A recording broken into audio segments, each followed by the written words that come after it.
Hey, Canteeners, welcome back to episode 80 of Culper's Canteen Cup. Tonight's a little bit different. Roger is out stimulating the economy as usual, and through no fault of his own, the powers that be dictated that he would not be able to make it to this particular recording. But he did leave us some notes that we'll go over, kind of speak on behalf of him, if you will. And this is going to be a tennis match back and forth, me and Josh. And so that means no nap time for me. Usually I nod off and take a little nap while Roger's talking, and so won't be able to do that. This may be a little bit shorter episode that we really wanted to record a few days ago when Russia first went into Ukraine uh, and took it by force.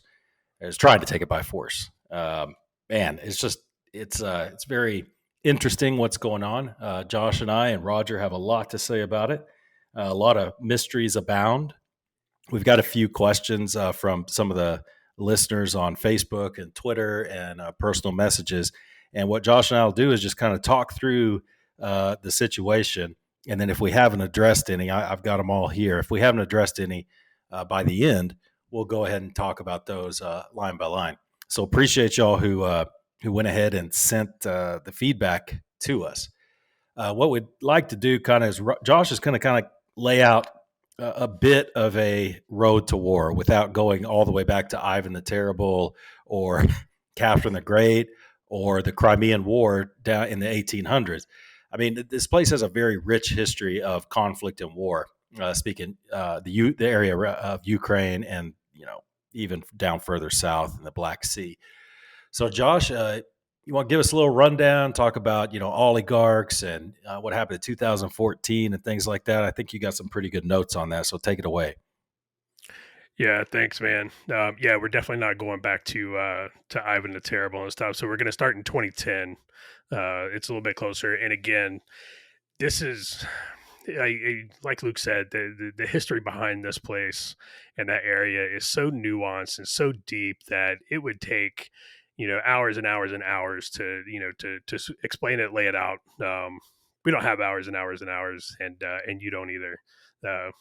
So real quick, so in 2010, a guy named Yanukovych was elected. He was the fourth president of Ukraine. Ukraine's only been around, right at 30 years. Came out after the fall of the Soviet Union. And so Yanukovych, it's important to know about him. He's pro Putin. He was Moscow backed, but he had to do a balancing act, between his backing from Moscow and a lot of the population of Ukraine. And we've talked about it before, but Ukraine was very split. You had the Donbas region, which was the contested region in Crimea, and Luke talked about it and kind of explained it prior that a lot of those folks identified as Russians, to begin with, and they have for a very, very long time. And that was part of the whole justification of Putin going in and seizing those areas back in 2014. So so Yanukovych had to balance all that, and he did an okay job, but after a while things just got beyond his control.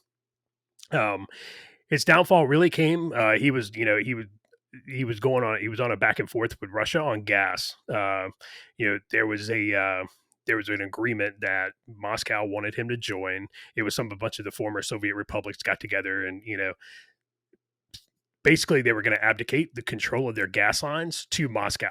That means, Putin and Moscow would be 100% in control of all of Ukraine's gas lines.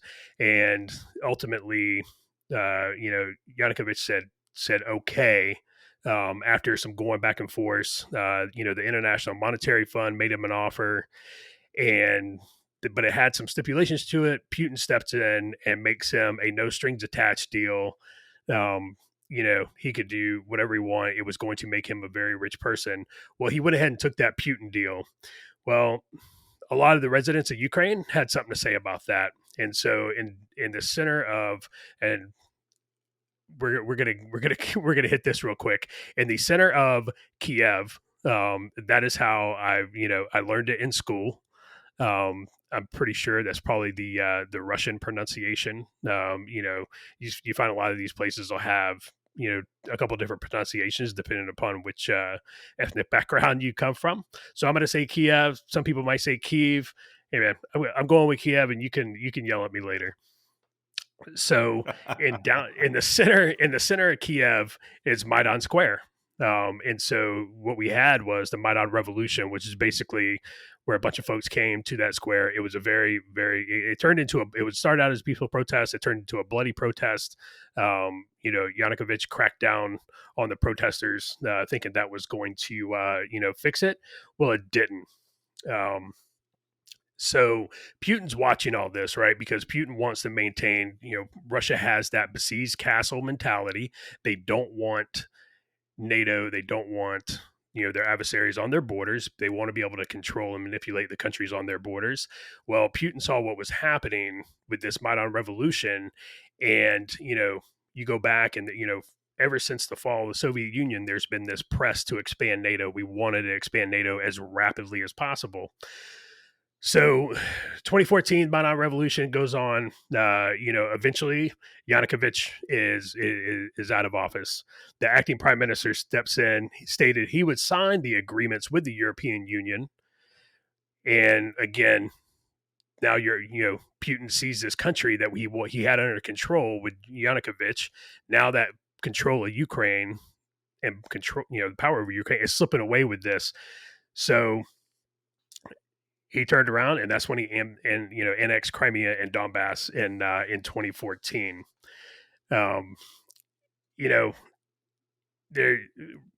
Ukraine, Russia, and a lot of the Eastern Europeans are controlled by oligarchs. Oligarchs have a lot of money, and they curry a lot of favor, with that money. And there's one oligarch in particular. When Zelensky came along, you can think about Vladimir Zelensky. He didn't get elected until, I think, Luke, it was like 2018, 2019. He hasn't been in office, that long, right around then. So an oligarch by the name of Igor Komoisky bankrolled Zelensky's campaign. And basically Igor, who is incredible, he's a billionaire times over, basically bought Zelensky's way into office. Now, Zelensky's obviously, he's very popular with Ukrainians, especially after the last couple of days. But he got into office with the help of some corruption. But I mean, he's a politician. All politicians are corrupt to a certain level, except for Dan Crenshaw, as Luke says. So, yeah. So Igor Komoisky, he's big into the Ukrainian mob-like activity, shutting rival energy companies down, using mob-style tactics, literally breaking thumbs and stuff like that. He was so bad that he was added to the U.S. government visa ban list. The U.S. government would not issue this guy a visa until Hunter Biden and Devin Archer, who Devin Archer is a very close friend of John Kerry's son, were added to the board of Burisma. All right, so everybody knows Hunter Biden, the Biden's involvement in Ukraine. This is where that tie comes in. Once they get added to the board, remember John Kerry is, what was John Kerry at the time? He was Secretary of State? No, he wasn't Secretary of State. Yeah, so was it Kerry? I think so. Yeah. So I think so. Let me look it up. Yeah. Kerry Sextate around this time is right before Hillary came in. And so, and the vice president's obviously Joe Biden at the time. So this guy is so bad, the U.S. government put him on a visa ban list until their kids get on the board of this company. And all of a sudden he's welcomed with open arms in the United States. And also he oversaw $1.8 billion in U.S. dollars aid package to Ukraine that was pushed by Kerry and Biden, sent to Ukrainian companies. Never once did the United States see a service or a product originate from that aid package. Come to find out, and some folks did some digging, that aid package was all pushed to offshore accounts. It was all pushed to offshore companies. Nobody ever saw that money again. So I promise you, I can almost guarantee you that money wound back up in the Clinton Foundation. It wound back up in John Kerry's kids' bank accounts. And that was, and 10% of that was for the big guy. So, here we are. What Putin sees is Ukraine, is courting NATO. They're courting their European Union. They really, really want them in. Ukraine has a lot of natural resources, and you couple that with that besieged castle syndrome, and Putin is to a point to where he has to do something. Just taking Crimea and the Donbass is not cutting it. He has to do something, and that's where we're at today.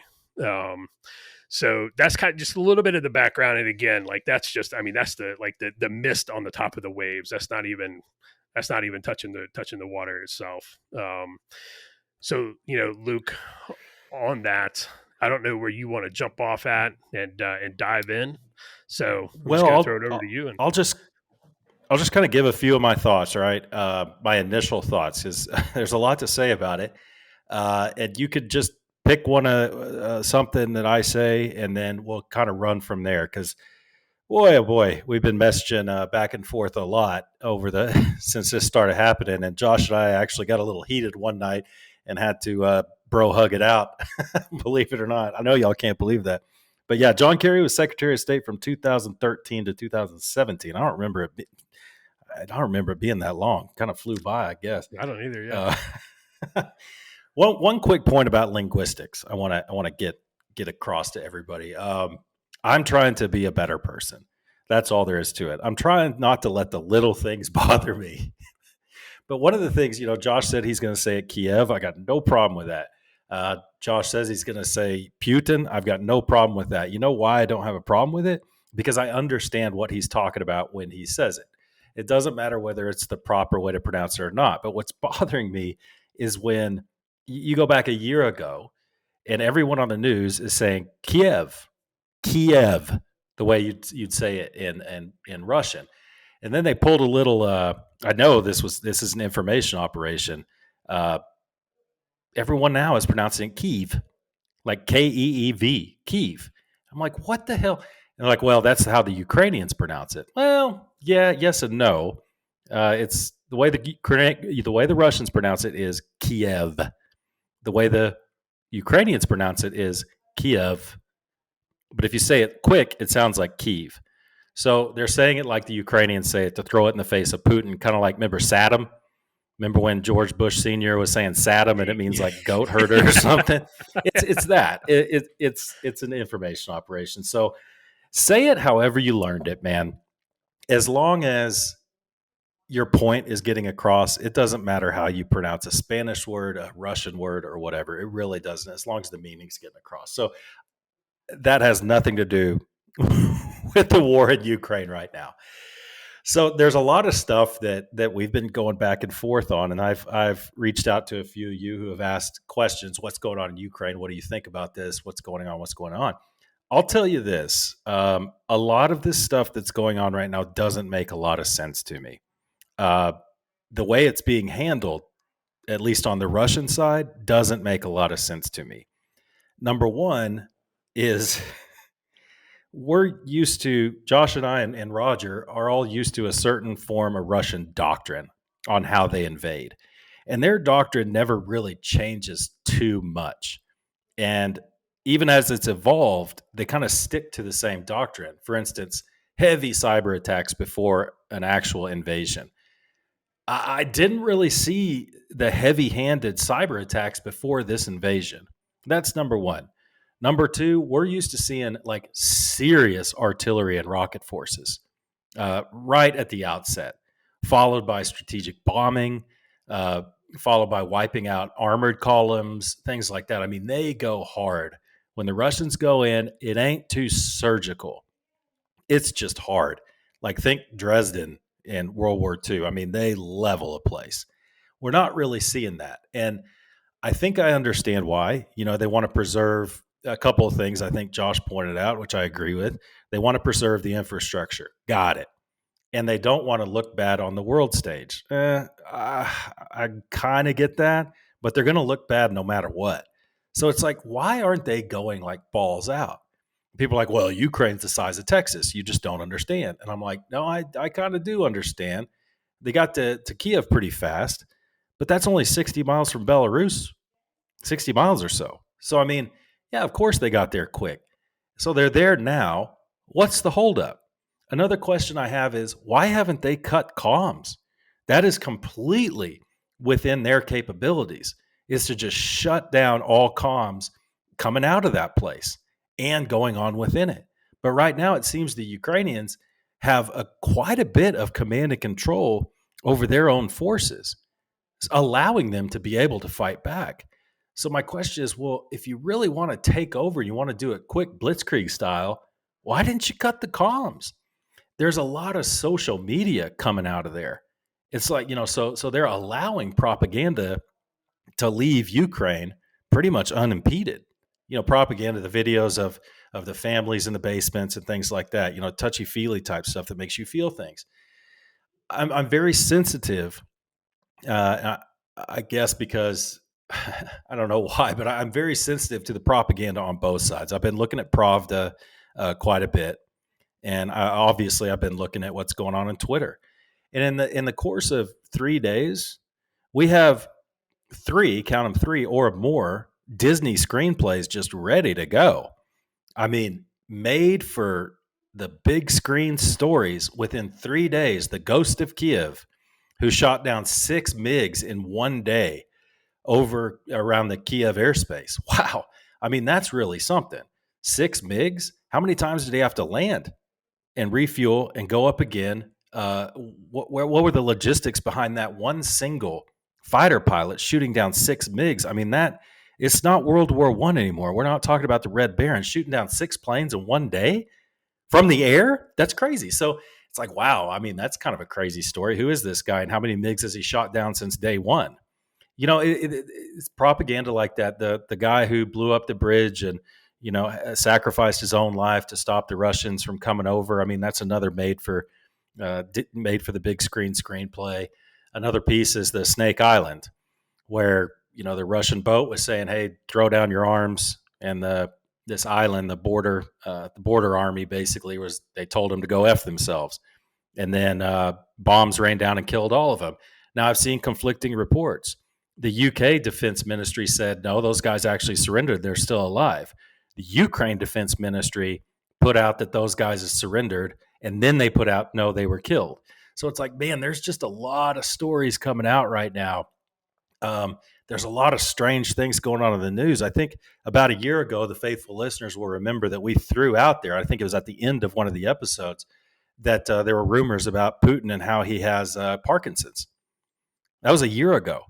Now, all of a sudden, if you listen real close to the news, every once in a while, one of the pundits will throw out, well, and the rumor is Putin is not well. He's actually ill. And not like mentally ill, madman. He's ill. So, I mean, I find a lot of things fascinating about what's going on right now, and it's really not meeting my expectations of how I thought it was going to go down. That doesn't mean there's something weird going on. I'm just very skeptical of a lot of the information coming out. It's made me think a lot about what is Putin's end game here. Because right now, at least in the Western mind, it's not looking good for him because it's not going fast enough. And they're like, well, the Ukrainians are fighting back. He's lost 3,000 soldiers. He's looking real bad. And like it or not, that media is going to get back to Russia. And there are people licking their chops, waiting to replace Putin, waiting for him to show a sign of weakness. If you ever saw that movie, The Death of Stalin, it's great. I would highly recommend it. Have you seen it, Josh? The Death of Stalin? No, I've seen bits and pieces of it. I haven't seen the whole thing like all at once. You've got to watch the whole thing because it's this, it's Stalin dies and there's a big struggle for power within his inner circle, and Khrushchev finally gets power at the very end. The very last scene is Andropov, I think, took over after Khrushchev. I think it was Andropov. Anyway, yeah. The last scene is Andropov is behind Khrushchev just looking at him. I'm saying this is that we need to keep a close eye on the protests going on in St. Petersburg and Moscow and some of the bigger cities in Russia. You really need to keep an eye on this, but Putin had to have known. It's like this guy's playing chess and he's always 3 moves ahead of us. So I'm racking my brain trying to figure out why the war is being handled the way it is. I don't know. Is he trying to, Josh? Do you think he's trying to goad Poland and Hungary and all these places to start transporting weapons over land into Ukraine to supply to the Ukrainian army? He's trying to goad them into doing that, given justification to start, well, you know what, you're supplying these arms and, you fired at one of our aircraft or something. And then, well, time to roll into Poland. I don't think that's his aim. So, I mean, what's going on? I mean, it seems like he's leaving the door wide open to serious sanctions if we could ever get around to those. Maybe you could talk about the SWIFT banking system a little bit. And he's given everyone a chance to kind of rally behind the Ukrainians and figure out, okay, what do we do now? How do we get serious? So, man, just take that grab bag I just gave you and give me your thoughts on some of those, or maybe throw out some other points. Those are a lot of questions, and we'll get to some of the things we think are answers, but I'll let Josh kind of dissect what I just said or not. Yeah, no, yeah, no, it's good. Yeah, there's a lot to unpack there. I'll start with when we were talking about that traditional Russian order of battle, and and Luke is right. Traditionally the Russian order of battle is, let's say we see in the electromagnetic spectrum, a radio signal that's emanating from this mountaintop. And we know that, like, that's an adversary, it's not ours. We'll try and we may surgically strike it, we may send out a team to go look at it, see what's there, what's going on. The Russians basically take their grid square on that map, and they make that grid square go away with something like a multiple launch rocket system, some strategic bombing. Like, they just erase the grid square. Like, that's how they do things. Everything to them is a nail because they have really big hammers. And it looks right. So we talked about that, and again, I think Russia's watched us for the last 20 years try and deal with insurgencies, toppling a government, and then dealing with an insurgency following on. And Luke, I know Luke and Roger encountered this as well, but I remember being in Iraq talking to sources and stuff like that, and they're like, you know what, guys, you guys really effed this up, because Saddam was bad, but at least I had running water and my electricity worked all day. Like, I can't go to the market without something blowing up. Like, I just want my electricity. Like, I just want to be able to turn the light on. And you start thinking about that, and maybe that was one of the things we kind of talked through, is maybe they know that sanctions are coming. They don't know how bad they're going to be. Right now, they're really not that bad, and I've got a whole page on sanctions and my thoughts on it. So, they have limited cash and reserves, and they know whatever they break, they're going to have to fix. So maybe it was a decision on Putin's end of, hey, let's not erase the grid square when we do this, because everything we break, we're going to have to fix. And when folks go without power, especially they're still in the Russian winter. And Luke brought up this point. Who starts a war in Russia in the winter? Like, who does that? What a dick. Not only does he hate his soldiers, you're making him fight a war in winter, in Russian winter. It's like that part, Josh, in the Unforgiven. You remember where he's talking? He's like, man, doesn't it seem like everything hurts worse in the winter? You whack your or when it's cold, you whack your finger, and it just hurts worse when it's cold. And that's true, dude. Wow, yes, what a jerk. Yes, and so that, and the whole, like, it's like people have figured out things about the Russian winters. The Napoleon found out, the Germans found out. Like, Russian winters, you really don't want to deal with, and it's not like he was invading France. The Ukrainians know how to deal with the winter.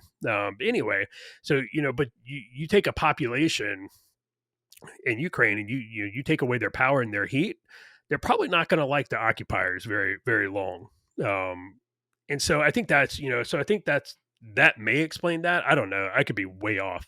But the comms piece is very, like, that's a fantastic point. And I haven't thought of a plausible reason why they would allow it, because they could turn off the comms without destroying anything. They have that capability, and they have a very, very good capability to do that. So that part is interesting. Um, the rest of it, the ghost of Kiev and Snake Island, and the guy blowing the bridge. Then you had the who was it, the old lady who handed the Russian soldier sunflower seeds, and told him, be like, here, I want you to take these because I want sunflowers to grow when you die. Basically become worm food.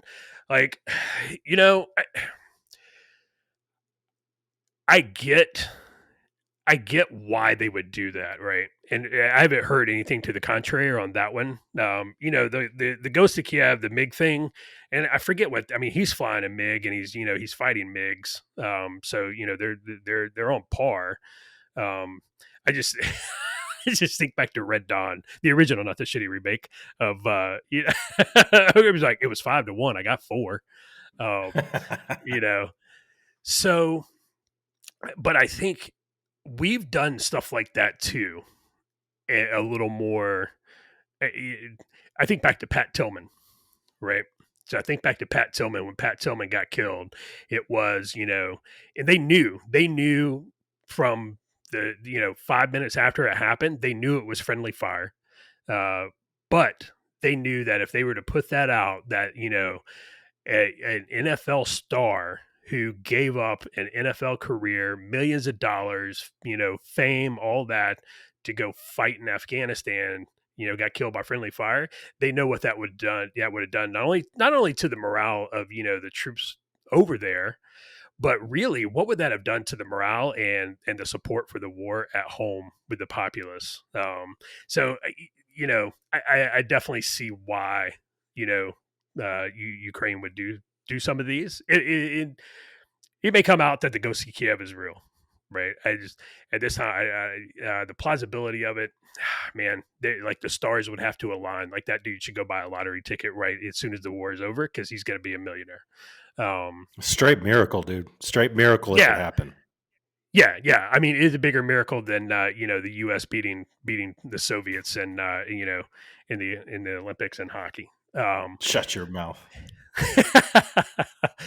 So with that, and so here's something. So thinking about Putin, and we talked about, hey, that he may have Parkinson's. He's not he was not well. You looked at him a year ago and you're like, that dude doesn't look right. Maybe when talking about where is he going to go, is he going to Poland? Is he going to Hungary? I don't know why we go to Hungary. Hungary has a pro Putin leadership installed. Hungary, they're not a member of NATO. Um, and so, oh, they are. They Yeah, I are. couldn't. Yeah. Oh, I couldn't remember if Hungary was or not. But I mean, they're you know, in Poland, like unless it's because he is legitimately ill, and he has decided like, hey, I'm not going to be able to do this. A year, 2 years from now, so I'm just going to go ahead and do it now, and I'm going to go ahead and have my fun because Putin's been wanting to, he's been wanting to invade somebody for a very long time. And I'm, and talking about like, hey, we're sending armor columns, and blowing stuff up, invading. Um, maybe he's just doing this because he is ill and he's to the point to where he's not checked in with reality every day. Maybe he's like Joe Biden. Or could it be a legacy thing? Like this is his chance to leave the legacy because I mean that speech he made in the Russian mind, that speech will resonate for 100 years. It really will. So I mean, do you think that could be it? This is like, well, I only have about 5 years left. This is my only chance to be on the level of Stalin. I mean, could that be it? I think that's absolutely. I do. I think that's absolutely plausible because in that speech, and that speech was straight fire and brimstone from Putin when he started dunking on Lenin and Stalin and Khrushchev. It was just like, wow, like this dude. I mean, this dude has come out and he has dunked on all everybody who's got statues and in Russia. Like he's dunking on all of them. He's dunking on the father of communism and the father of the Bolshevik Revolution. Like, I mean, he has gone. He was nobody was safe, So I think that's very plausible. Maybe he's like, hey, this is going to be my legacy. He necessarily doesn't have to win in Ukraine, and take it, but he is. I don't know. I It puts us in a really bad place, though. Obviously, and it puts the people in Ukraine in an even worse place because it's not. I don't know if Ukraine's going as he planned it because I don't know how he planned it.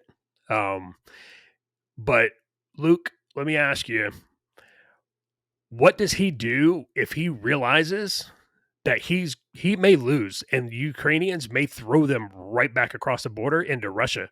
Does he double down, or does he say, okay, I lost. You got me. You bested me, and I'll leave it at that. And talking through it like this is good, rather than messaging it out, because it gives me a chance to think about the words, in a conversational format. So, to answer your question, my belief is if it starts going poorly, he will go classic Russian doctrine on it, where it's, strategic rocket forces, strategic bombing, artillery, and it will look like I thought it was going to look, because I don't think failure is an option for him. At this point, he is all in with both feet. I think one of our listeners, I can't remember if it was Jason or someone else, said, "What's Putin's end game with this?" And man, I mean, for now, I don't want to say that if he takes Ukraine and installs a government that aligns straight with Russia, just like Belarus, I have a hard time believing that that's his end game. That was his goal, and he's going to stop right there. And I think we covered that in the last episode and the one before that, and the one a couple months ago. We're looking at the Baltics next, reestablishing that imperial Russian empire. I think that right now, I would bet that that's his end game. It's not just taking Ukraine. So once again, I think that if this keeps going the way it's going and his grip on control within Moscow starts to look a little tenuous, I believe he's going to go scorched earth with it. That may be a simplistic way to see things, but again, I'm still trying to figure things out. I'm not just taking and Josh isn't like this, and neither is Roger. We try to be objective and not take what we're seeing on the news at face value. It's like, okay, what does this mean? Okay, they just hit this apartment building. That's a bad example, but they're moving slow to encircle Kiev. What does that mean? Why are they doing that? Why haven't they decapitated the head of the snake? And I've changed my mind on a lot of things as we've gone forward. As assuming how I thought it was going to go, I said early on, as soon as they started rolling into Ukraine proper, I said, dude, Zelensky's going to make a deal within days. Within days, he's going to go into Belarus. They're going to meet with some envoys, and he's going to cut a deal. Now that just doesn't seem like the case. So I've changed my mind on that one. It's a slow roll for sure. One question I was going to ask you, Josh, is something you typed last night, and I 100% agree. Or you might have typed it this morning. Yeah, you typed it this morning. We are precariously close to World War III, closer than most people realize. I 100% agree with you on that, and I'd like you to maybe explain why to the listeners. I mean, why? I mean, I told people okay, keep that question in mind, Josh, because I'm going to pull a Roger on you real fast. When the IADs went up, the night that they went in, night for us, I guess, I texted a lot of people and I said, IADS is up, Russia is moving on Ukraine, hug your kids just in case. I wasn't trying to be dramatic. That wasn't it. I told y'all from, a few episodes ago, one of my greatest fears is a misunderstanding and a mistake. Somebody makes a mistake, there's a misunderstanding, and stuff gets out of hand really fast. So in that vein, I believe that this is a very dangerous time we're in right now, because things could escalate very, very quickly in a matter of 2 days. 48 hours from now, Not trying to be dramatic, but if things went bad, 48 hours from now, nukes could be flying, man. And that is not an exaggeration, the way I see it. So, Josh, again, you said we're precariously close to World War III, closer than most people realize. What are your thoughts behind that statement? Yeah, so there's a couple. Um, and I think it was last year. I forget when it was last year. I want to say late spring, like probably April May time frame. There was talk. There was talk amongst I forget which countries it was. I want to say maybe it was France and Germany. I think it was some of the Normandy format countries minus Russia. But there was talk about taking them out of SWIFT. And so, for those of you out there, you don't know what SWIFT is. I only have a very rudimentary understanding of it. But basically, SWIFT is the financial. It's a financial mechanism that almost every country in the world is a member of, minus North Korea and Iran. Because they're bad people and they're douchebags, and they won't let them in SWIFT. But basically, what SWIFT does is, you can transfer money, you make payments and stuff, and it makes it instantaneous. That's my understanding of it. Without SWIFT, you're back to, all right, you're doing paper invoices and, all right, here's this bag of money. You got to go to the bank and deposit it. And it's not going to be, available for, 24 hours till the bank, processes it, stuff like that. Remember those days? Remember those days? You're like, man, I really want to get this. I want to get that PlayStation at the PX. And you're like, oh man, payday's Friday. Today's Thursday. If I can, I'll go 30 minutes before they close. I'll write them a check, and that way it won't get deposited until payday. And you just kind of float that check. So that's kind of what, if you don't have SWIFT and you're not in it, that's kind of what you got to do. Well, Putin came out and very explicitly stated that is a red line for me. And, generally, unless you're Barack Obama, when people say that is my red line, that's generally one of those lines you're like, okay, if we do this, it could cause this, right? We generally, when countries say that is a red line, generally speaking, that means an act of war. We consider that an act of war upon ourselves. So that was one reason. The other one, and there's a couple, was the NATO Secretary General came out and said even a cyber attack against a NATO country is justifiable to invoke Article 5, which Article 5 of NATO, for those of you who may not know, an attack on one is an attack on all. It's only been invoked once, and that was a couple days after September 11th. So Russia obviously cyber attacks, you said it earlier, cyber attacks is kind of their thing. They're very, very good at it. They have a very large capability to do it. And if you remember back, it was 2016, I believe, 2015, 2016, the not pre-pat, not PAT malware, they attacked Ukraine with it. And it did a lot of damage inside Ukraine, but what inadvertently it leaked out of Ukraine and it spread around the world. And it did billions of dollars in damages around the globe.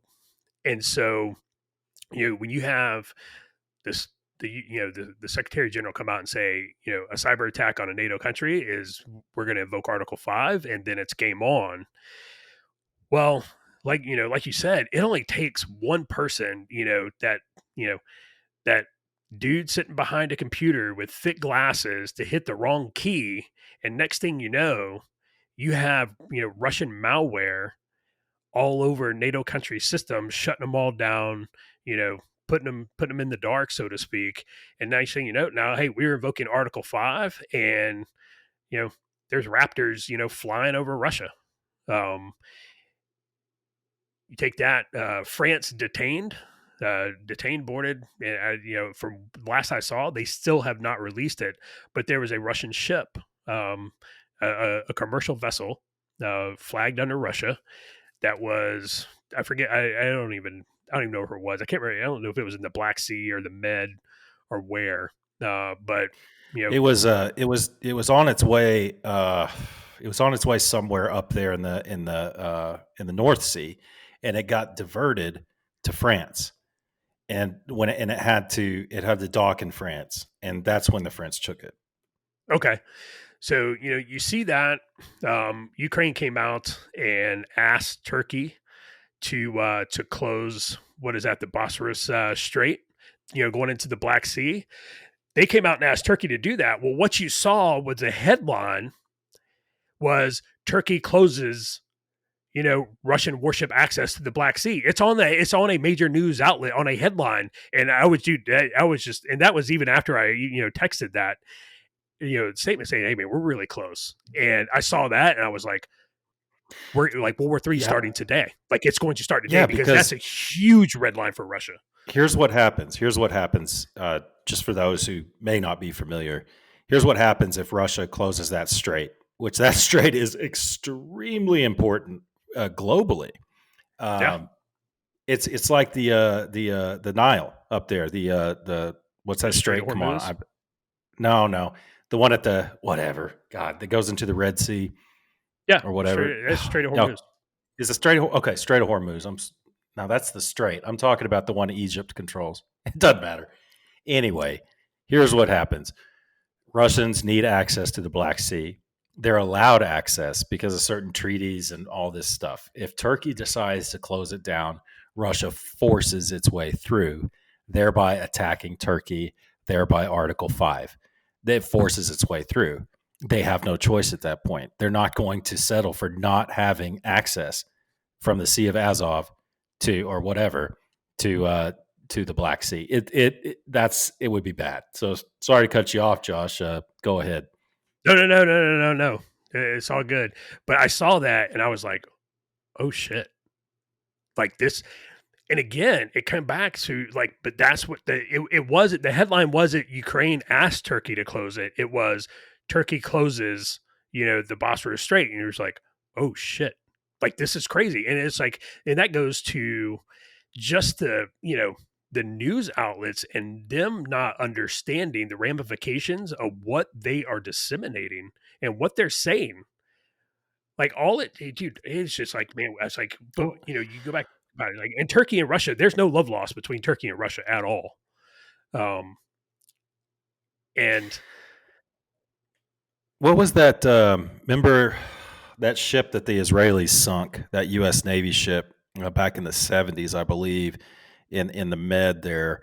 The Israelis, whatever. No, nobody knows exactly why they did it, but they sunk a ship. Well, so far, by my count, there's been at least two NATO flagged, which means there are vessels rolling through the Black Sea that have a flag of, I don't know, maybe France or Spain that have been fired upon by Russians. Now, believe me, those are mistakes.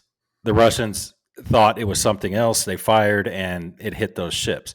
This is what I'm talking about with a misunderstanding, with a mistake. I mean, that's a big deal, man. The Russians have now fired on and hit two cargo ships that were flagged from NATO countries.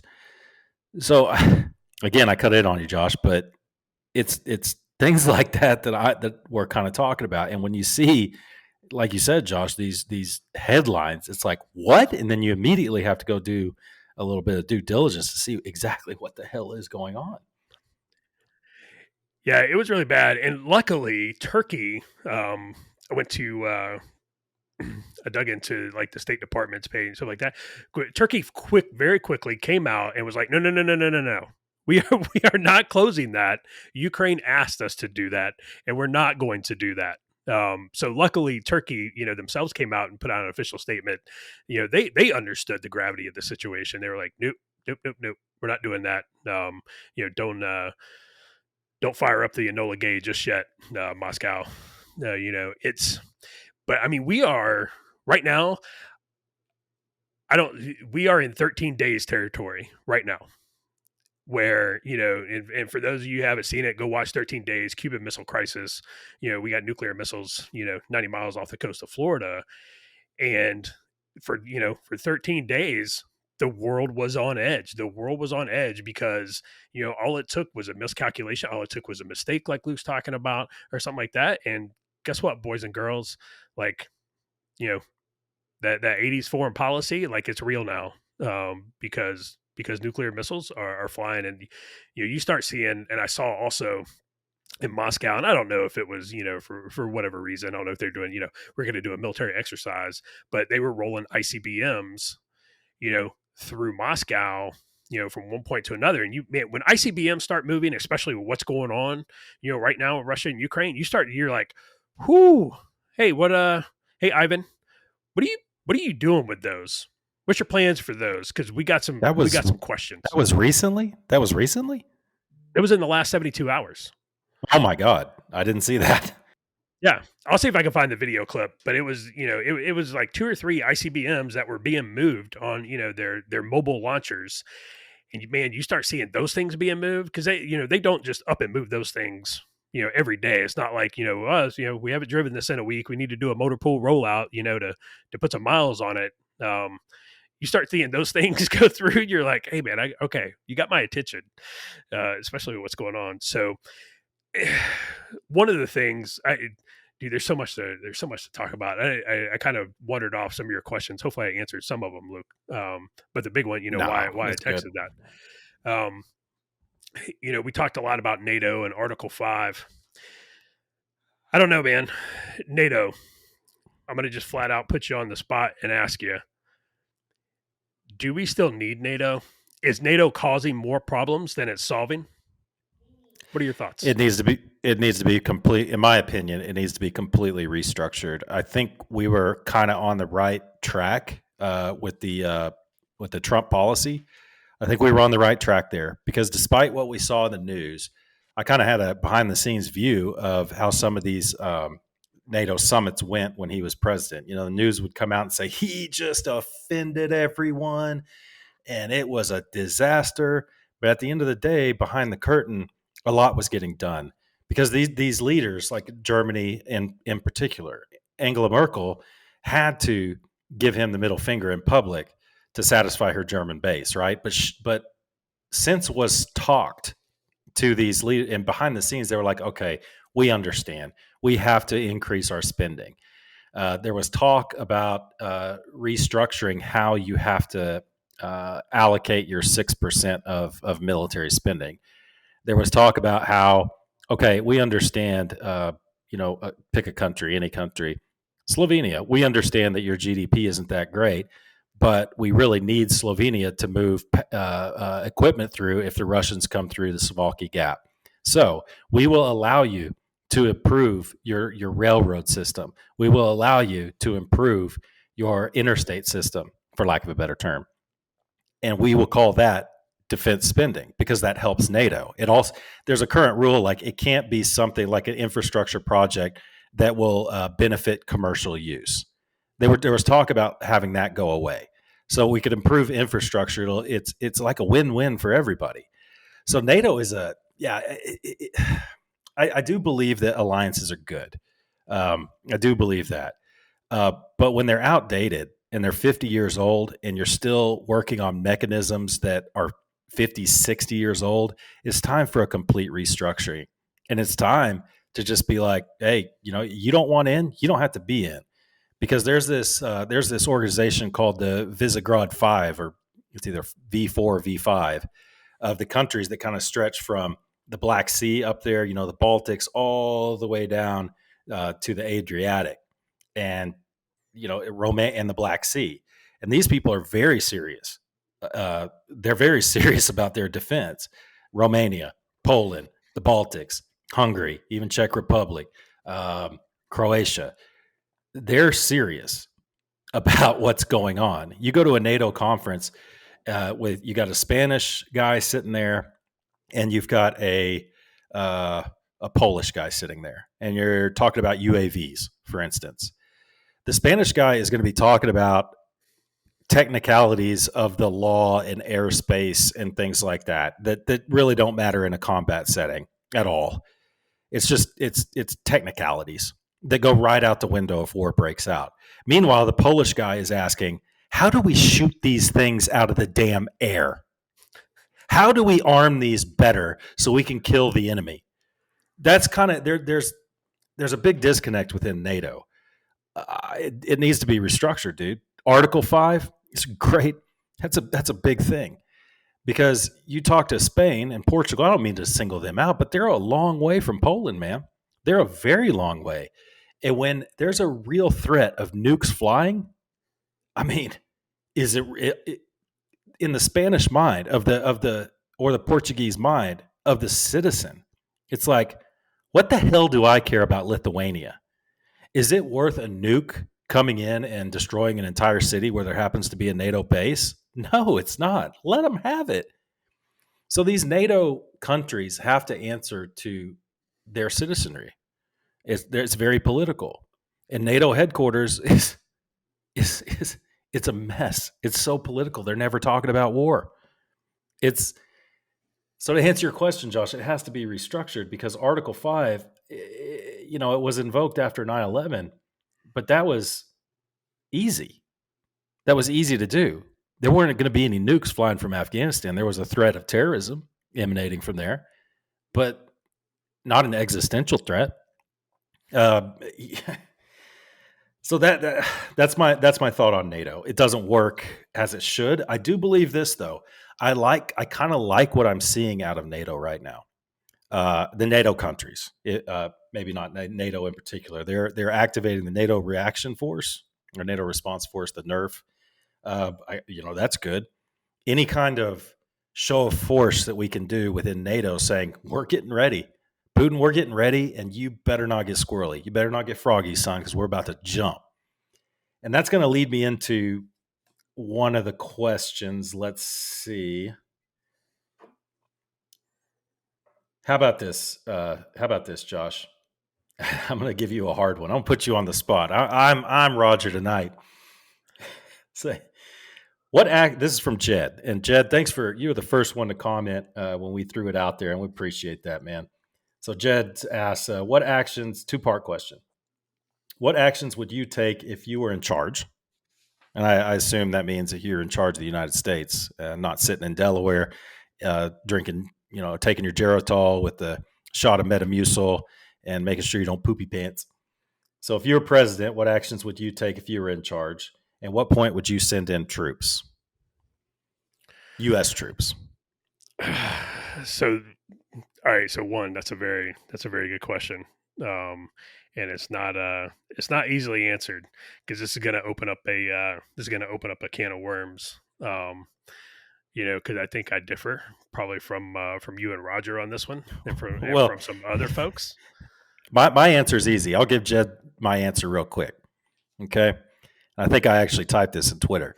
If I was in charge, how would I fix this? First thing I'd do is build a time machine. So maybe your response will be a little more well thought out than mine. But go ahead. I'm sorry. All right, Jed. So we don't have a time machine, so we'll go ahead and toss that one in the trash bin. First off, the first thing I'm doing, getting NATO to activate that NATO response force. Everybody's going to DEFCON 1. Everybody's, we're digging foxholes on the on the Polish border, with Ukraine. That's number one. Because the first thing, you got to stop the bleeding, and so that's going to be number one. The second thing I'm doing is here at home. I'm restarting the Keystone Pipeline. I'm lifting the moratorium on fracking, and I'm opening up select federal lands. We're taking a look at like AMWR up in Alaska for drilling. That's immediate. What I'm not doing is what we did today, what we did yesterday, what we did the day before. Is I'm not buying 800, 600, 800,000 barrels of various energy supplies from Russia, which they left out of the sanctions. And we'll go down the sanction roads in a little bit. But, to stay on Jed's question, I cannot believe that we are not sanctioning the energy resources that Russia is still able to sell on the world market. That blows my mind. And the fact that we are still buying them, we bought them today. As we talk about Kiev, there's fighting in the suburbs. Ukrainians are getting killed by Russians. And we just bought, 600,000 barrels of energy supplies from Russia. It blows my mind. Um, so those are the first things I'm doing. The next thing I'm doing is I'm not going on vacation. I'm not going home for the weekend. Not while there's a president in Ukraine who's walking around his city, all jocked up, waiting to take on the big red horde. Um, I am pumping as many javelins and as many anti-tank, whether it's Carl Gustav's javelins, dude. I am pumping everything I can across that Polish border into Ukraine. Even if I have to send in some Talons to airdrop that stuff in for them, I'm I'm doing it. At what point do I send in U.S. troops? So this is probably where we're gonna differ. I probably would have already pushed them in. Um, you know, I would have probably been like, all right, guys, get out your foxholes on the Polish border that you just dug, and we're gonna start marching east. And I don't want to derail the episode, but my fear, and we talked about this, and my fear is that our kids, our grandkids, are gonna have to restorm Omaha Beach one day, and it comes down to because we don't want to get involved. I don't want to get involved in another long drawn out war, especially with a nuclear power. I don't. But as much as I don't, I damn sure don't want my kids to have to do it. I damn sure don't want my grandkids to have to do it. If that means I got to do it, then so be it. If that means that I get recalled to active duty, like my little DD 214 says, subject to recall to active duty by Secretary of the Army, then so be it. It's not what I want, but at the end of the day, if I could do it and hopefully maybe guarantee my kids, my grandkids, 5 or 6 decades of peace, then I would do it without question. Um, so that's when I was sending U.S. troops, because I don't think, and I don't know, I don't have any information to back it up, but I don't think Putin's done with just Ukraine. Like we talked about, I think he's going to eye the Baltics next, and the Baltics they're NATO countries, so that's going to invoke Article 5. So we're going to get drug into this shit anyway. So why not do it while he's he is basically tangled up right now with Ukraine. 70% of his army, 70% of the Russian military sitting on the border with Ukraine. Why not just say, you know what? We don't want to do it now, but I really don't want to do it 10 years from now. We can just go ahead and get it over with. Go ahead and draw 70% of his military into Ukraine and destroy it in detail. 70% of the Russian military gone. Now, granted, he's probably not going to let 70% of his military get destroyed before those ICBMs start pointing upwards and going. You know, I don't know. It's not an easy it's not an easy question, and I'm still torn on it. There's a lot of soul searching last couple of days on not just what's going on right now, but what's going to go on 20 years from now, what's going to go on 30 years from now. What are our kids and grandkids going to have to deal with because of what's going on right now? It's kind of cool to live through history events, but it kind of sucks every time you turn around, especially for the last couple of years, like, hey, we're living through another world history event. I don't know, man. It's a hard question, but hopefully I answered some of it, Jed. And like Luke said, man, thanks for sending that in, and thanks for asking. So we kind of threw out a couple of things as we were talking. It's like WWRD, Whiskey Romeo Delta. What would Reagan do? And Reagan didn't really want a nuclear war. Nobody did. The concept of mutually assured destruction still exists. And as crazy as whatever you want to call it, as wily or whatever as Putin is, as imperialistic as he is, you don't want to rule over an ash heap. He's not ready to put a gun to his head and commit suicide, because that's what that would be. So Reagan didn't want that either. So Reagan, I loved Reagan because he was so asymmetric, man. He would do things, read, I don't remember when I was a kid, but I listened to his speeches. I subscribed to the Ronald Reagan Library, and they send stuff out all the time. It's really cool about the history of when he was president.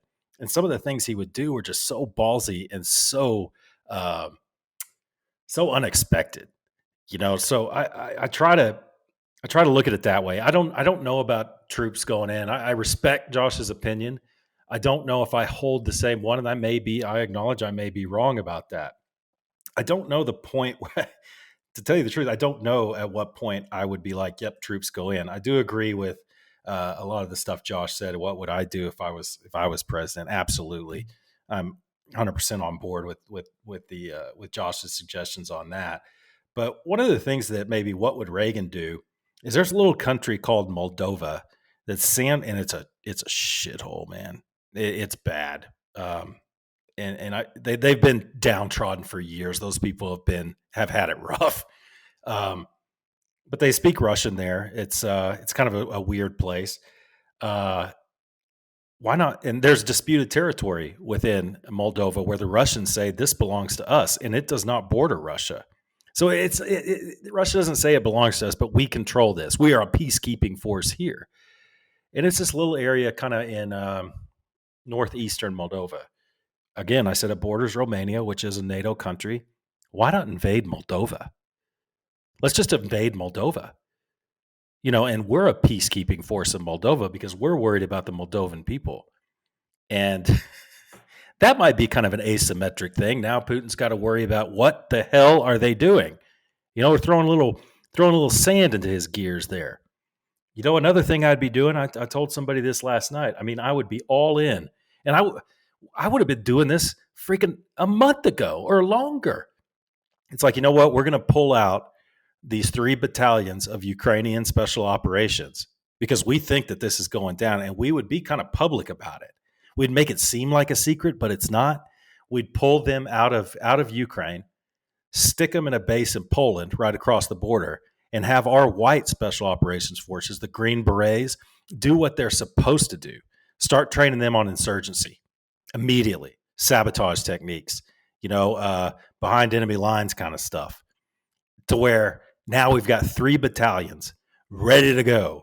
We're training them, we're supplying them, and we're sending them in when the shit goes down behind the 4 line of troops, whatever that is at this point. God, that's so hard to determine right now.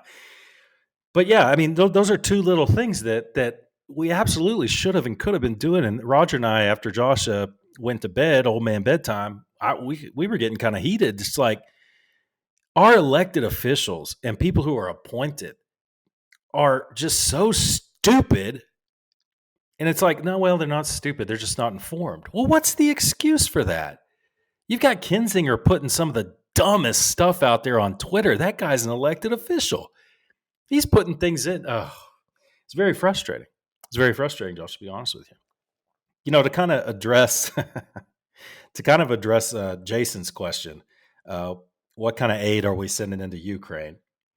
Or is anyone sending into Ukraine? Well, I think a bunch of Stingers are going in. I think Germany is sending a bunch of Stingers in, I believe.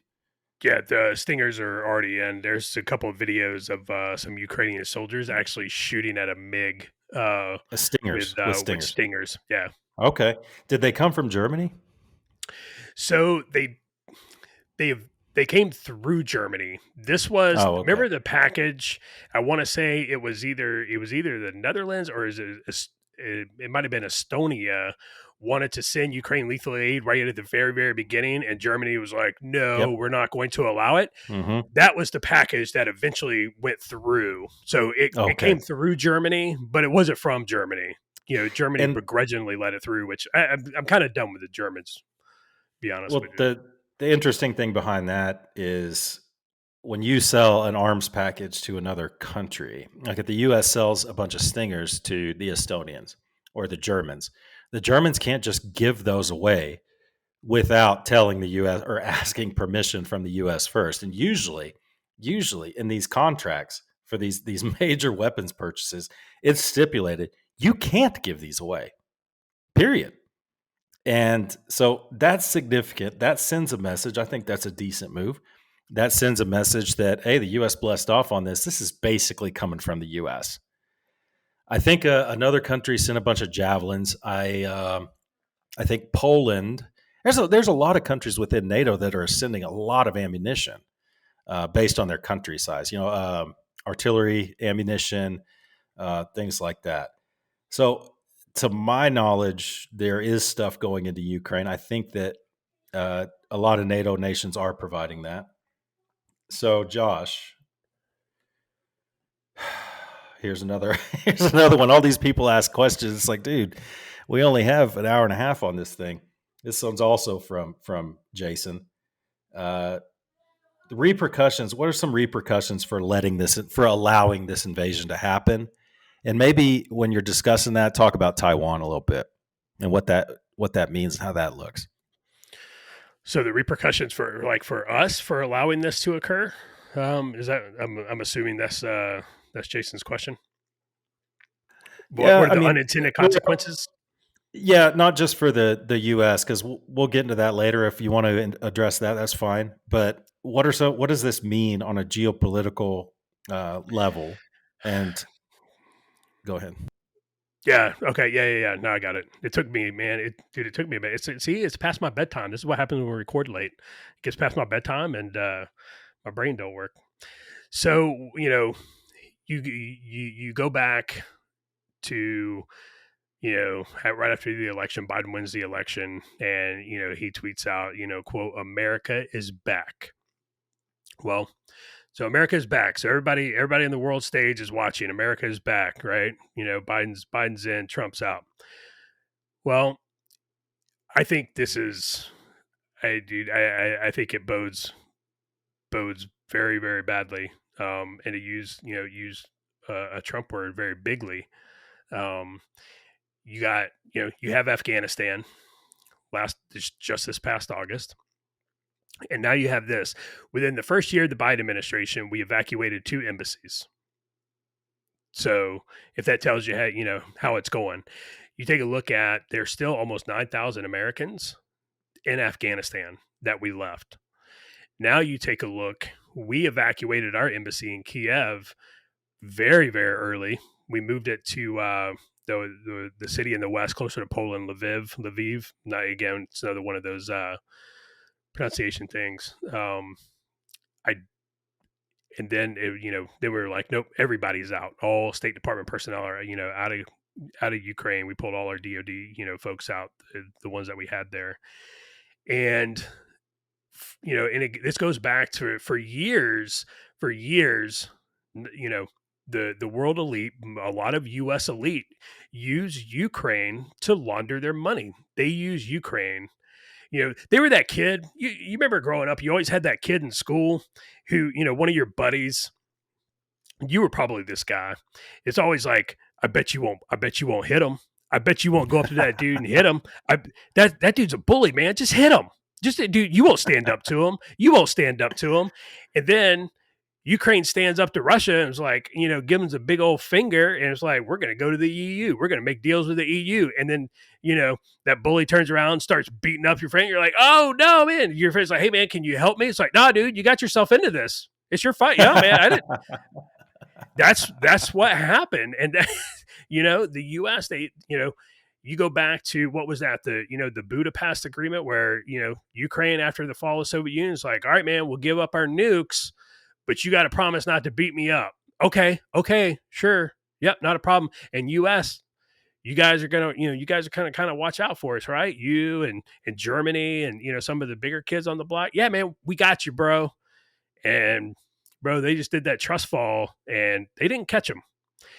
So I think, not only was China and Russia watching in August, China is absolutely watching right now. And this is coming down to, it's like, hey, there's a country who is saying, hey, we have, historical, territorial issues with this, with this little section right here, with this area, now with this country. We're just going to go ahead and take it because it really belongs to us anyway. And what did we do about it? We didn't do anything. We didn't do anything. We came out and said we were going to sanction a bunch of stuff. I believe it was the strongest sanctions anyone has ever seen was, I believe, the quote from, Kamala. We didn't even, we're still buying stuff from them. We didn't even sanction the one of their biggest exports. We didn't even sanction that. And so China's looking at this. We don't even, and I think it was you that brought it up. We don't even recognize Taiwan as a country. The official U.S. government position is Taiwan is not its own sovereign country. So what are we going to do? What is the U.S. really going to do if China says, you know what? F this. We're taking this back. This belongs to us anyway. We don't even recognize them as a country. Hell, at least we recognize Ukraine as a country. And we didn't do anything for that. You think we're going to do anything over Taiwan? No, we're going to sit there and we're going to take it on the chin. I think that's what I think is, these are the unintended consequences of being upset by mean tweets. These are the unintentional consequences of believing everything that the media told you. It was all a lie. The Russian collusion, a lie. The PP tapes, a lie. Bounties on U.S. troops, lie. They lied about Trump for 4 years. And Zelensky, all Zelensky had to do, Zelensky could have stopped this. Zelensky could have stopped. Now I'm getting fired up. Zelensky could have stopped Russia from invading if he would have come out when they were impeaching Donald Trump for that phone call and said, no, man, that dude's right because I brought the receipts. And here's all the receipts for the pay-to-play shit that the Bidens, the Kerrys, the Clintons have done in Ukraine. And it's like, you're impeaching the dude who tried to, drain the swamp. You're upset with the guy because he messed with your cash cow. Zelensky could have stopped that, and Trump would have gone back in. Trump would have won, and Putin would not be doing this if Trump was in office. The mental gymnastics that I've seen over the last, and you've seen, we've all seen it over the last couple of days is, well, Putin, this is all Trump's plan. Putin, Trump told him to wait until Biden was in office. Biden won, wait till he's in office just to make him look bad. It's like, but at the same time, Trump's a Russian asset and Putin just does what he wants. It's like, do you hear yourself right now? Like, do you truly believe the shit that's coming out of your mouth? So it makes it very bad. It's bad. And that's a message that we're sending. That's a message that we've sent. We continue to send it. We're weak. We have a president who barely knows what day it is. All he wants is his ice cream. His dog hates him. We talked about it last time. His dog tried to, drag him to the ground. It's just, we are so weak on the stage. Did you hear Kamala Harris and her, about the sanctions?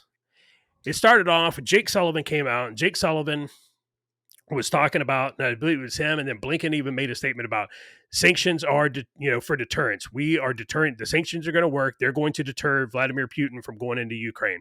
Kamala Harris gets up there, and if she gets asked a question, it's like, hey, why are you putting sanctions in to deter but in the same breath, you said he's already made up his mind. They're like, well, if he's already made up his mind, why not just go ahead and levy the sanctions, the really, strong ones on him? Well, we don't want to provoke him. But you just said he already made up his mind. So just go ahead and levy the sanctions. And Kamala's like, well, deterrence and this and that, blah, blah. And then Biden at his presser the other day, the long awaited one, this happened, the day after, they invaded. He comes out and he's like, nah, sanctions, we knew they were never going to deter Putin. And you're like, who's minding the store? Honestly, like, who's minding the store at 1600 Pennsylvania Avenue? Because he sure as hell isn't. So sorry, I got a little carried away, man. It fires me up because the world is watching, and we are weak. We are weak AF on the world stage right now, and everybody knows it. And everybody knows it. And people are going to do what they want, and it's going to cost us more blood in the future. Mark my words, it's going to happen. Well, there is one aspect of this I'd like to throw out there. I do believe everyone's watching, and I believe that the Biden administration is watching real close too. Y'all know, everybody knows, if you've listened to me talk for very long at all, I don't have a lot of faith in the long-term strategic projects of our intelligence agencies. I just don't. And maybe I'm wrong about that. And a lot of times I hope I'm wrong about that. But let me throw something in concerning Taiwan and Joe Biden and somewhat of a silver lining. I think the Biden administration is watching this. I think they're not doing much.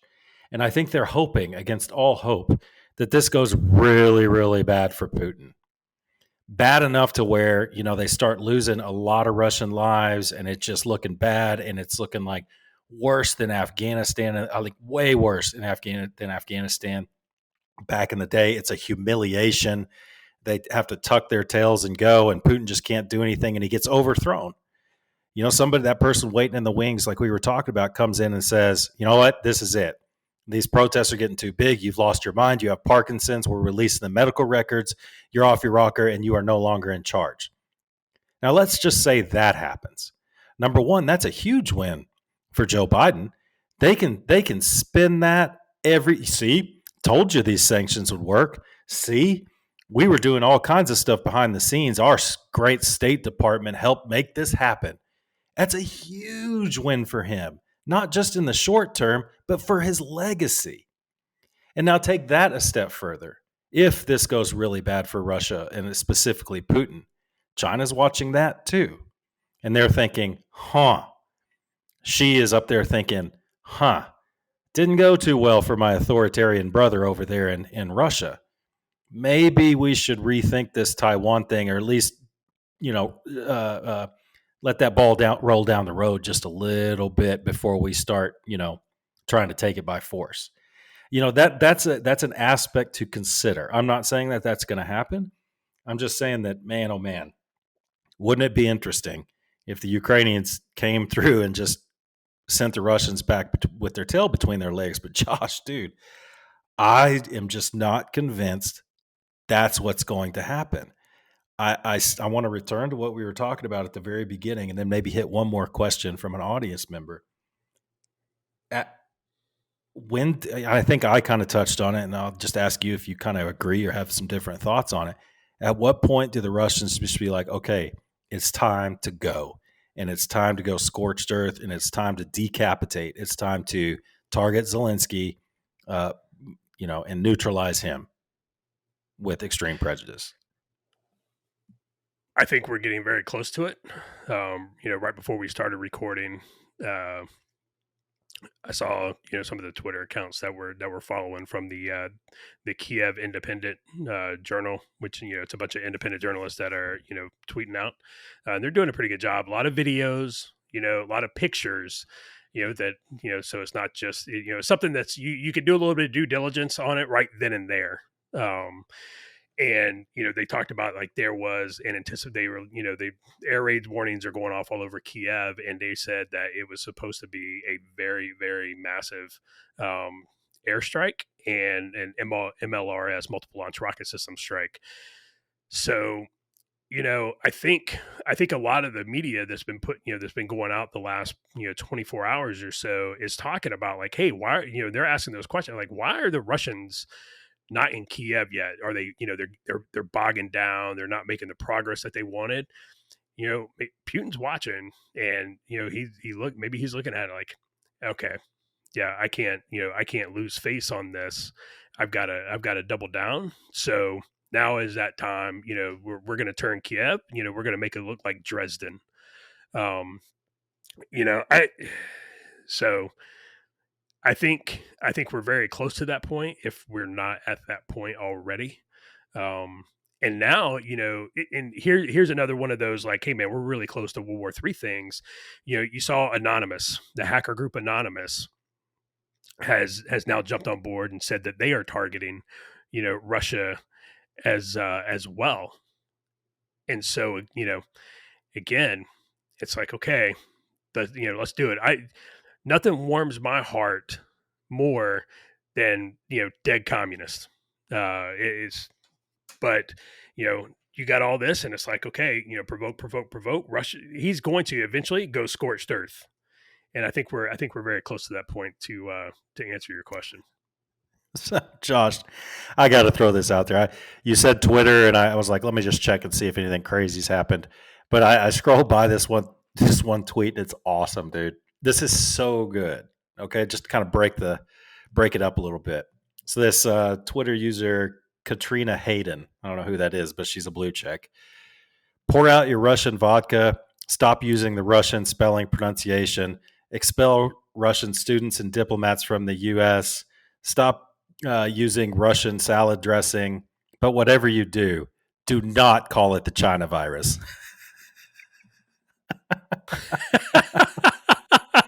Isn't that funny, dude?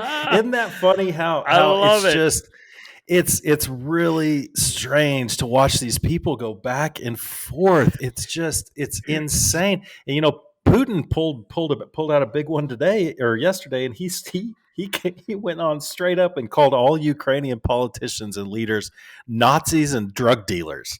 Oh, I saw that. Dude, this is You, nuts. you know what? So flat out, like it is straight clown world, bizarro land. The New York Times, the old gray lady, published an article, an opinion piece on how the Ukrainian government and the police are basically handing out AKs, to private citizens to to fight the Russians. They published this op-ed talking about how fantastic it was to have an armed populace. It was just like, now the New York Times supports the Second Amendment. They're encouraging it. They like it. I was just like, what is going on? Who was the moron? Was it MSNBC where the guy's like, these poor Ukrainians have no knee pads? And you have Yes. to have knee pads in order to shoot a rifle. Oh my God, dude. I feel like we missed our calling. If anybody out there knows anybody, any of the networks, like, we will happily go on and be their military advisor, for a fee, because we can do a hell of a lot better job than people up there are doing right now. And I'll give it, some of these guys that they got up there right now, and they're talking about tactics. I heard one guy talking today about tactics and about how, urban fighting was going to go. And he was like, what you want to do is you want to be on top of the building, so you can shoot down. Yeah. You want to be on top of the building, exposed in the open. Yeah. Yeah. That's exactly where you want to be, guy. My favorite thing is listening to the generals, and the audience knows how we feel about the generals. These same generals who ran us ragged and wasted how many trillions of dollars on these crappy wars in Afghanistan and Iraq, and they led them horribly. We're not going to go down that road again. But like half of what they say will be like, okay, that makes sense. And then General Kellogg will say something like, I really don't understand the military significance of taking these nuclear reactors and power stations. And I was just like, uh, excuse me? 3-star general? I think he's 3 stars. It might have even been 4. I think he was a 3-star general, lieutenant general. And he doesn't understand the military significance behind taking over the electrical, the root of the electrical power grid. It's like, when are we going to stop listening to these generals? Hey, you know what? Let's bring in more lieutenant colonels. Let's bring in more outside the box thinkers. Those lieutenant colonels who couldn't get promoted because they talk back too much. They thought outside the box, and they're actually good leaders. Let's bring, if you have to bring officers, if you have to, which obviously you do because that lends credit, because all officers went to college and know how to write, Roger. But if you're going to do it, stop bringing these generals on, dude. Just stop. Well, and so Fox has Jack Keane, General Jack Keane. And, I got to meet Jack Keane one time, when he was still in uniform, when I was stationed in Puerto Rico. And he was a nice guy, man. Dude's tall. He's a large human being. Super nice, really personal with the troops. But he retired shortly after. And it was like, bro, this is 2002. Like 2002. And he retired, and it's like, man, I know they still stay tied into, their little general network and, and think tanks and stuff like that. It's like, bro, when was the last time you were operationally relevant?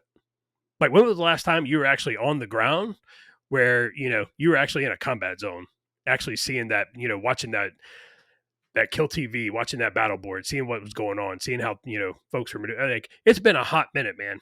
Like, you're probably well past your usefulness on here. And they got him on there, and he's talking about how this does that and that does this, and why people should do this. And it's like, dude, like it's time for you to go. And don't forget, these are the same generals who spent the last 20 years writing books on leadership while they lost 2 wars. Same guys, same ones.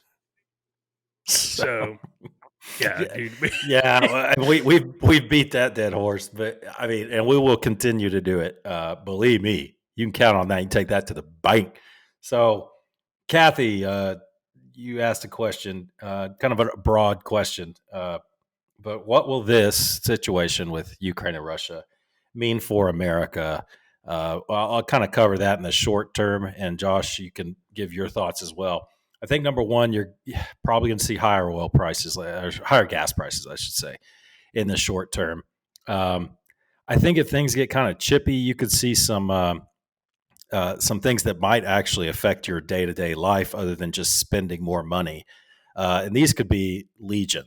But for example, one thing that might happen is we freeze Russia's SWIFT capability, and Russia comes out and announces, doesn't do it yet, but they announce, hey, we're going to hit the U.S. banking system real hard. And it's going to be very difficult for employers to pay their employees. And you're not going to be able to get any cash out of the machine because we're going to disable everything. You won't be able to get your money out of the bank. That would cause a run on banks. A lot of banks don't hold a lot of cash anyway. And it doesn't take a whole lot of sheep who believe that stuff and get scared about it to cause a decent enough run on banks to where now you can't get cash that's yours. And that would seriously undermine the faith in the system. So those are little things. I mean, not little, but those are some things that could happen. Attacking certain parts of the grid, taking down Facebook for a day. You remember how everybody freaked out about that? Taking Twitter down, denial of service, DDoS attacks on things you use every day, just to inconvenience you. Cell phones, they can shoot a satellite out of the sky. That's possible, or just send a beam a virus up to that satellite. Throw off the GPS, the cell network. I mean, there's a lot of things that could affect in the short term, but I definitely things that are going to happen. One is gas prices are going to go up. That's all there is to it. I think a lot of people made a lot of money in the stock market. A lot of rich people made a lot of money in the stock market on Friday. They bought the dip on Thursday, and the stock market shot up 800 points, I think, 800 points on Friday. And a lot of people made a lot of money, which is good, but for them. But I think the markets, we could see some problems in the market. We've got a difficult time ahead. I mean, they're gonna raise interest rates, and coupled with this, when fuel prices go up, food prices go up, and we've got bad enough inflation right now. So I think there are going to be some trickle down effects, and I think that we've already seen the headlines, right, Josh, where it was, inflation is Russia's fault because they invaded Ukraine. Yep. So they're gonna gin up even more hatred, more propaganda targeted at the American people to make them hate Putin and give them as much power as possible to do something about it. Josh, do you have anything to add to that? Agree, disagree? No, I completely agree. I think in the short term, we've already seen gas go up here. It's three. Yesterday, day before yesterday, it was $3.57, I think. Which, dude, $3.57. Again, we are very blessed. Where we're at. We can absorb that, right? We can absorb that, especially I don't drive that much anymore. So we're good. There's a lot of people who can't absorb that and buy groceries, which the grocery prices are going up. I went to the grocery store today. I walked out with 3 plastic grocery bags. It was $60. And I had 3 plastic grocery bags. $60. Dude, I used to be able to walk out with a cart for, $80-$90.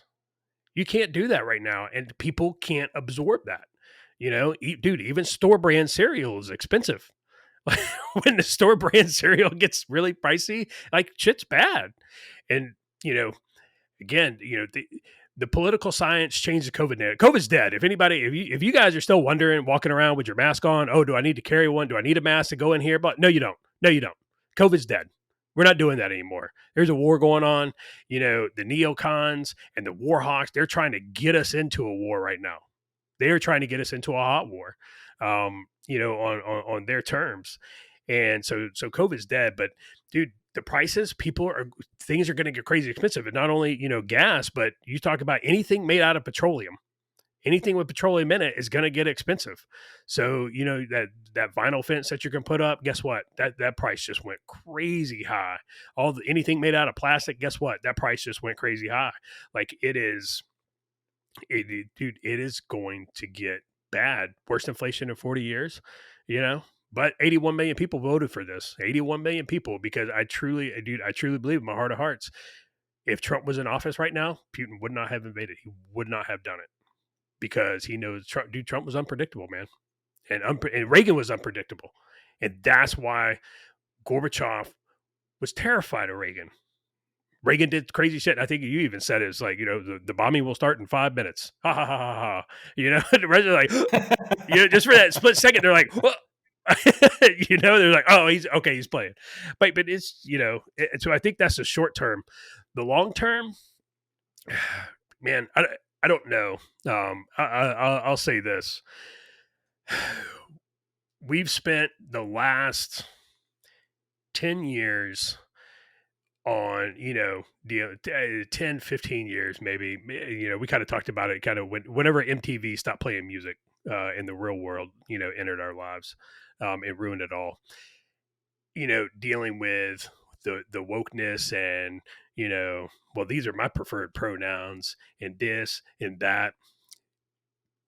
That bullshit is why we are where we are right now. That bullshit is going to get people killed.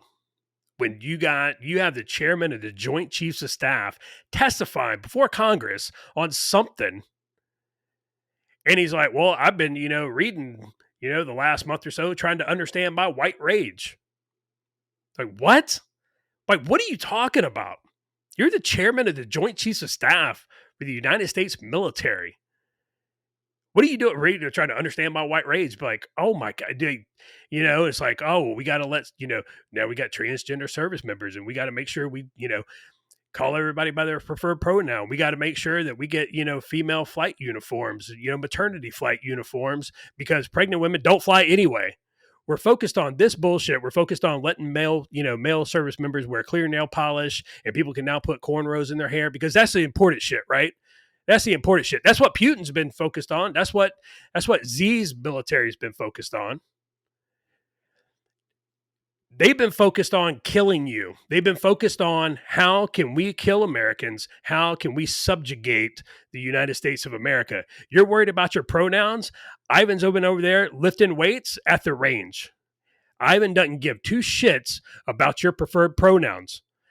Ivan's going to put a 7.62 round from an AK right in your face, and he's not going to think about you for a second afterwards. He's going to move on to your kids.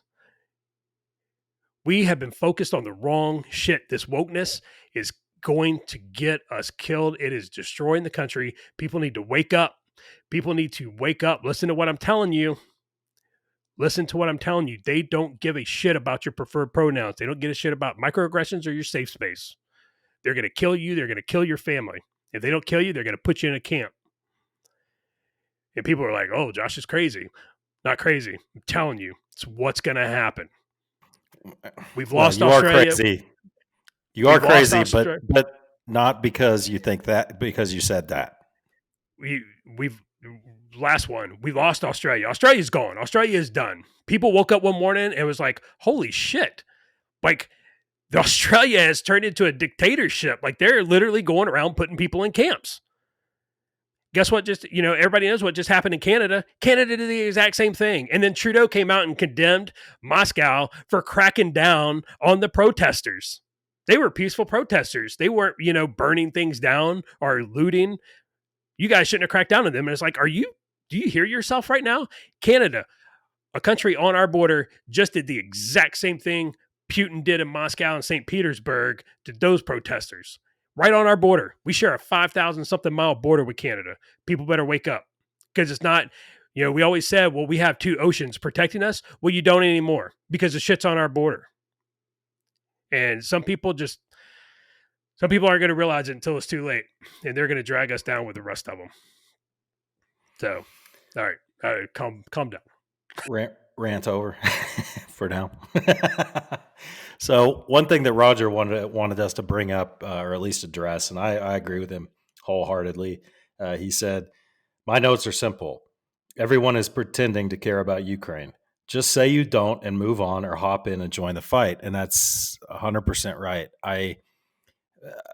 Look, man, I know some of the listeners do this, and it's nothing personal, but putting a Ukraine flag in your Facebook, Instagram, Twitter profile pic doesn't do anything for anyone. If you're serious, put your wallet where your mouth is or something. Hey, how about this? Why don't you sponsor a Ukrainian immigrant that's coming in and claiming asylum? Why don't you? I mean, that's a big step, but anything, I don't see a lot of recruiting centers in Cambridge, Massachusetts, overflowing with a line out the door to enlist to go over and do something about Ukraine. I bet you Army's not hitting their numbers at all. So you know what? If you really, I said today, I put it on Facebook that in order, and I was tongue in cheek when I said it, in order to support the Ukrainian armed forces and their struggle against authoritarian dictatorship, I'm going to eat chicken Kiev once a week until this is over. And that'll do just about as much for the cause as putting a Ukrainian flag in my profile pic. I mean, it's just, do something. Don't virtue signal and say you care about it, because you don't. Not really. Get in the fight. Do something. Make a difference. Do your part. But don't pretend like you care. We've done that far too long too, Josh.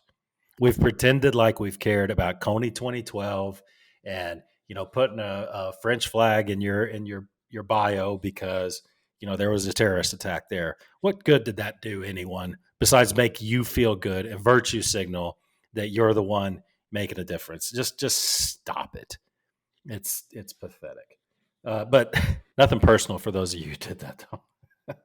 So Josh, I'm gonna give one more thing I thought was very strange. I've never seen it before. In St. Petersburg, there was there's some protests against the war in Ukraine, and you know what? If you're protesting in Russia against the government, that's real. That's gangster, because something is going to happen to you sooner or later. If you show up at a protest, it's real. Okay, no joke. So these police were running to the protest, to block off a street. There was a camera following the police. The police looked back a few times, saw it to make sure the camera was staying up with them. They went all the way to the front of the protest, and the camera is panning across the protest to the police. It was very strange, Josh, the way, because Russian police don't do that. They don't have embedded journalists. They allowed someone to follow them all the way there. And these guys were fully kitted up, man. They were no joke in riot gear. I see a lot of little things like this, and it's interesting to me. That's all I'm going to say. I would encourage the audience to really watch those protests in Russia. Don't just take the first thing that the news media, whether it's Fox News or MSNBC or what you're seeing on Twitter, don't take it at face value, like right when you see it. Think about it. What does this mean? What does this mean? That's my kind of final thing. I'll kick it to Josh and then I'll close it out. We've been going a while, and truth be told, especially if Roger was here, we could probably do 4 hours on this stuff, man. And it's unfortunate we can't, But anyway, what are your thoughts there, Josh? Yeah, the whole profile pic and, the whole profile, picture flag thing, I stand with Ukraine, blah, blah. Okay. Yeah. Those are the same folks who slapped that yellow ribbon, support the troops on their bumper, right after 9/11, and then never gave, what was going on overseas, another thought. That's that same group of people. Um, so I just have one last comment, and then I'll throw it back over to you, and you can go ahead and take us home and close us out. You know,